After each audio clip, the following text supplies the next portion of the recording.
Here we are again. We're doing some more Quest maintenance, and here, right here, are the chains from my Quest. So what indeed is going on?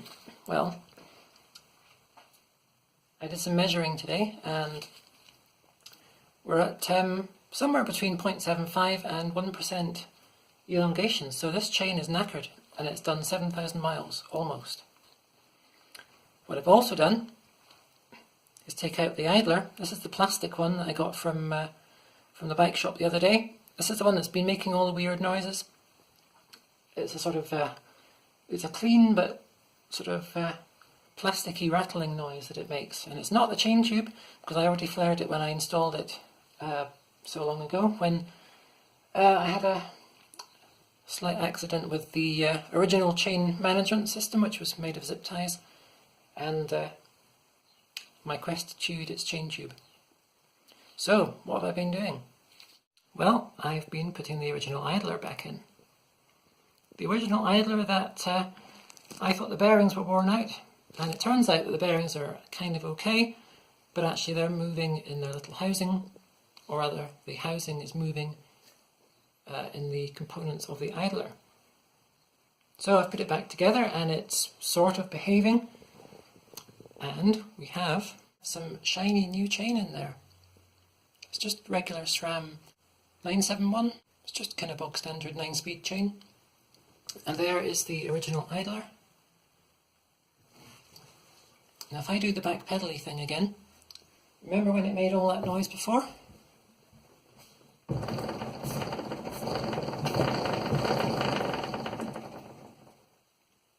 So it kind of sounds like it used to do when it was new. So we'll see how it goes. Oh yeah, and I did make sure the chain wasn't twisted when I put it in. You attach the new chain to the old chain, and I just pulled it through, making sure that it stayed nice and aligned. So we'll see how it goes. I was kind of also thinking, if this chain's only done the mileage it's done, I read about like the classic days of Flevobike and the Alavedder. We're doing 10,000 miles or 50,000 miles on an original chain. I'm thinking, what gives? Well, I'm in Scotland, and Scotland is not Holland. And I do a heck of a lot of gear shifting and an awful lot of pretty hard acceleration, trying to keep up with traffic, or well, mostly trying to keep up with traffic actually. And I think basically derailleurs and drivetrains in general in Britain just get absolutely hammered. It's probably why I'm on my second derailleur. Even in a velomobile, where it's all protected from the weather, you'd think a chain would last a little bit longer than this. Now, by comparison, my P38, the chain on that, I can guarantee I get about 4,500 miles in mostly the same kind of conditions, riding to work, riding in all kinds of weather. I don't use the P38 now in the winter time. It's sort of become my touring bike and my good bike, if you like. Yeah, I've got a velomobile as a hack bike.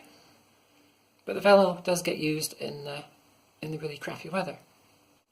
So I suppose I'm a wee bit surprised at the way that the chain in the velo is velo? I'm sounding like John Quill. The velo is wearing out. But that's the way it goes. And at some bits on the chain, the elongation is at 0.75%. Other bits it's at 1%.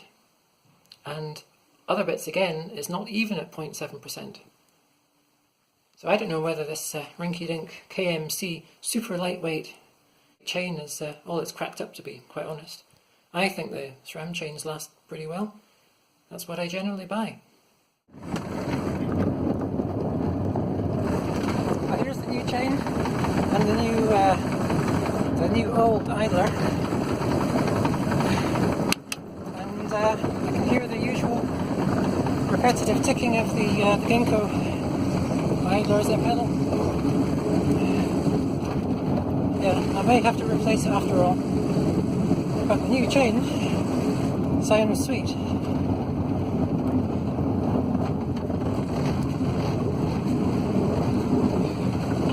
Just listen to this.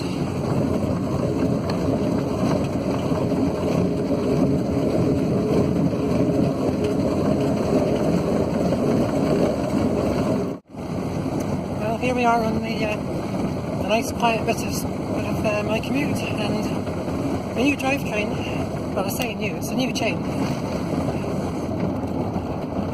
What have we got here? Let's try that again, shall we? I don't care to drive my Velomobile through crowds of 15 teenagers. Anyway, the new drivetrain, that is to say the new chain and the original idler, which I really tried to rebuild properly, but it's not having it. The new chain sounds pretty good.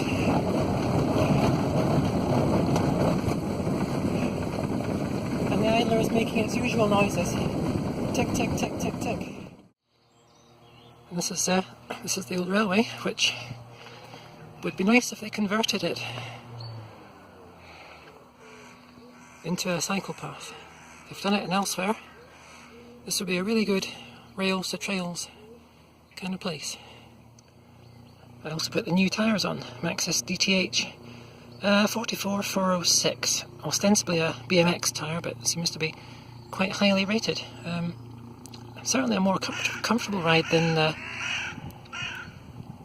hello crows. A more comfortable ride than the original Marathon Racer Evolutions. We'll see how they go in terms of puncture resistance, because that's always a good thing.